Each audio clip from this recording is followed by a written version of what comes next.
যখন মানুষ শিক্ষিত হয়, তার আকল যখন অনেক দূর এগিয়ে যায়, দিনী শিক্ষা থেকে মাহরুম হয়, সে জঙ্গলের হিংস্র প্রাণীর চেয়ে বড় ভয়ঙ্কর হয়ে ওঠে, বড় ভয়ঙ্কর হয়ে ওঠে।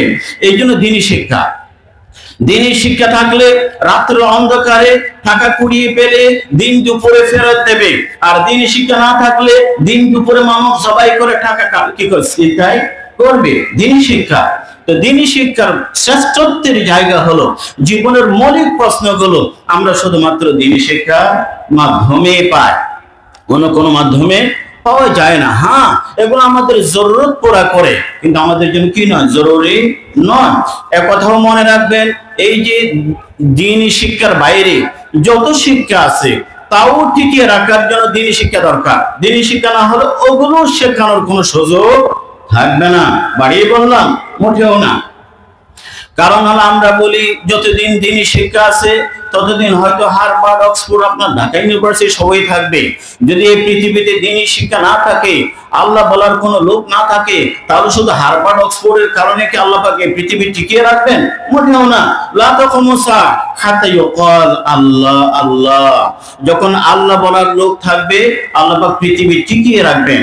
আল্লাহ বলার লোক না থাকলে পৃথিবীর বিশাল আয়োজন আল্লাহ পাক রাখবেন না, মুহূর্তের জন্য না, not even for a second, for a moment, এক মুহূর্তের জন্য আল্লাহ পাক রাখবেন না। কারণ পৃথিবীর নিয়মে অধিকাংশ জায়গায় যে বিদ্রোহ হয় সেখানে হামলা করে, অধিকাংশ, সবাই বিদ্রোহী না, অধিকাংশ হামলা করে দেশ দখল কত কিছু করে, কিন্তু আল্লাহ পাক সুযোগ দেন, একটা মুমিন যদি আমার কথা বলে, লা ইলাহা ইল্লাল্লাহ বলে, তখন আমি পৃথিবী রাখবো।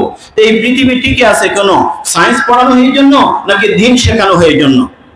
দিন শেখানো হয়, আল্লাহ বলার লোক তৈরি হয়। এই জন্য বলা দিনী শিক্ষা আছে বলে দুনিয়া শেখানোর ব্যবস্থা আছে। দিন শেখানোর ব্যবস্থা না থাকলে দুনিয়া শেখানোর কোনো ব্যবস্থা থাকবে না।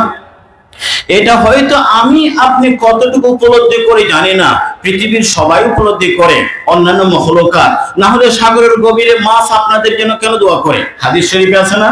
গর্তের পিঁপড়া কেন আপনাদের জন্য দোয়া করে? গর্তের পিঁপড়া বুঝে, সাগরের মাছ বুঝে, সাগর আছে, গর্ত আছে, পৃথিবী আছে বলে। পৃথিবী না থাকলে সাগরও থাকে না, মাটিও থাকে না, গর্ত থাকে না। এই জন্য ওরা বলে আমরা যাদের কারণে ওলামায়ে কেরাম, দ্বীনি আলেম, যারা দ্বীন শেখায়, আল্লাহ শেখায়, তাদের কাছে আমরা আমাদের অস্তিত্বের জন্য ঋণী, অস্তিত্বের জন্য ঋণী। এই জন্য সকাল সন্ধ্যা তাদের জন্য দোয়া করে। তাদের মুআল্লিমুন নাস আল খায়র লা তাকুমু সাহাতে ইউকাল আল্লাহ আল্লাহ। এই জায়গায় দ্বীনি শিক্ষার শ্রেষ্ঠত্ব, গুরুত্ব। এখন শুধু ইসলামী শিক্ষা কেন, অন্যান্য ধর্মের মানুষগুলো একথা বুঝে যে ধর্মীয় শিক্ষা না থাকলে ধর্ম টিকে না। ধর্ম, এই জন্য প্রত্যেকে নিজ নিজ ধর্ম কেমনে শেখাবে, কিভাবে শেখানো যায়, এই আয়োজন, এই প্রস্তুত পৃথিবীর সব ধর্মেই আছে কম বেশি। এমন কোন পৃথিবীর ধর্ম নেই যে তারা ধর্ম শেখায় না। যদি বাতিল ধর্মগুলো তাদের ধর্ম শেখায়, ইসলাম একমাত্র আল্লাহ পাকের কাছে মনোনীত দিন, এটিও শেখানোর ব্যবস্থা থাকতে হবে। কিন্তু আমরা আত্মঘাতী।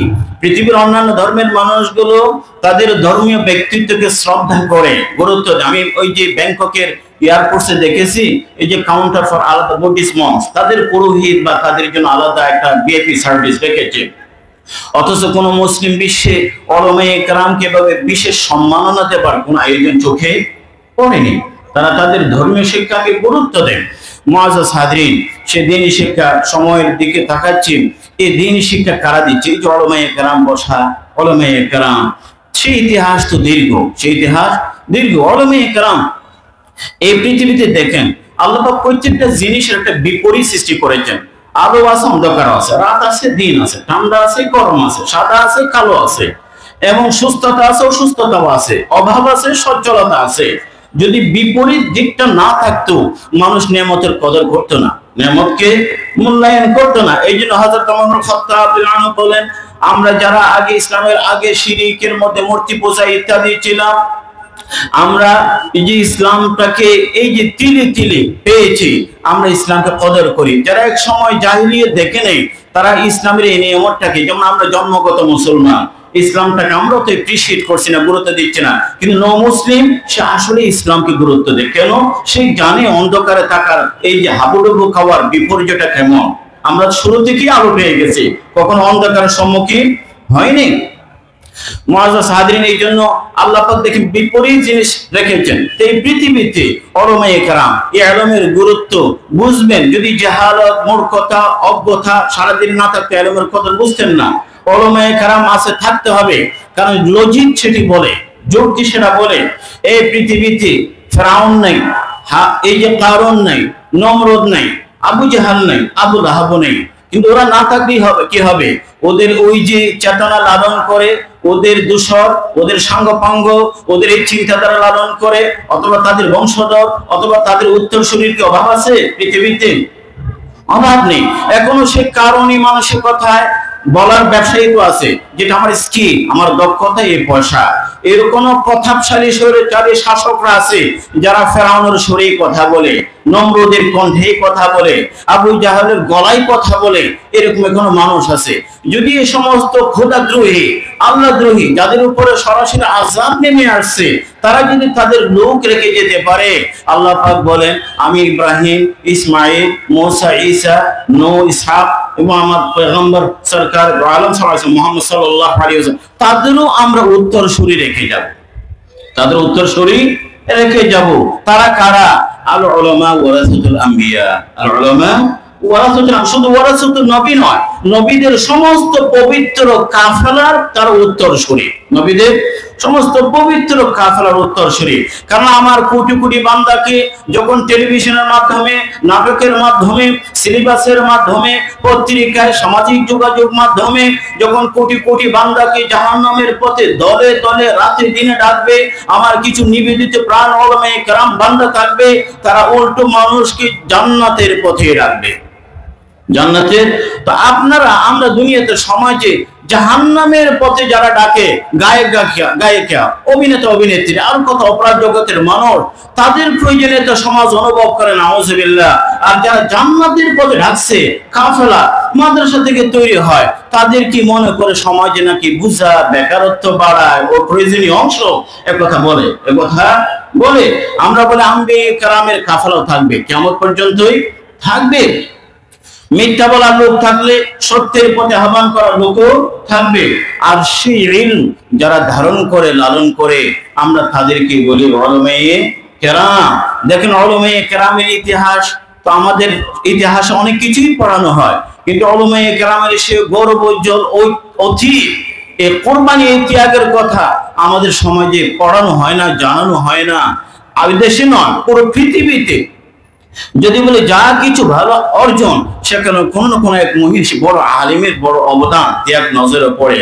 আমরা যদি এই দেশের কথা বলি, এই দেশ এমনি অনেকে স্বাধীনতা নানা কথাগুলো বলে, এই দেশের স্বাধীনতা, এই দেশের মানচিত্র, এই দেশের কোটি মানুষের ঈমান, মূল্যবোধ, আমাদের সভ্যতা, সংস্কৃতি, আমাদের মসজিদ, মিম্বার, আমাদের মেহরাব, আমাদের পরিচিতি, সবই উলামায়ে কেরাম রক্ষা করেছেন, সবাই উলামায়ে কেরাম রক্ষা করেছেন। ইতিহাস বলে তাই, যখন আকবর বাদশাহ পুরো দিন ইসলামটাকে বিক্রি করে দেয়, এমন কালেমাটাও পরিবর্তন করে, লা ইলাহা ইল্লাল্লাহ, আকবর খলিফাতুল্লাহ, এভাবে কালেমাটাও বিকৃত করে, হারাম হালালের এই যে বিধানগুলো পরিবর্তন করে দেয়।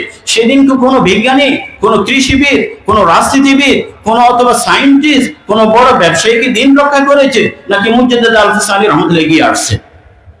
মুজাদ্দিদ আল-ফিসানি রহমাতুল্লাহ উলামায়ে কেরামের হাত ধরে কেমন মানুষ, সুবহানাল্লাহ।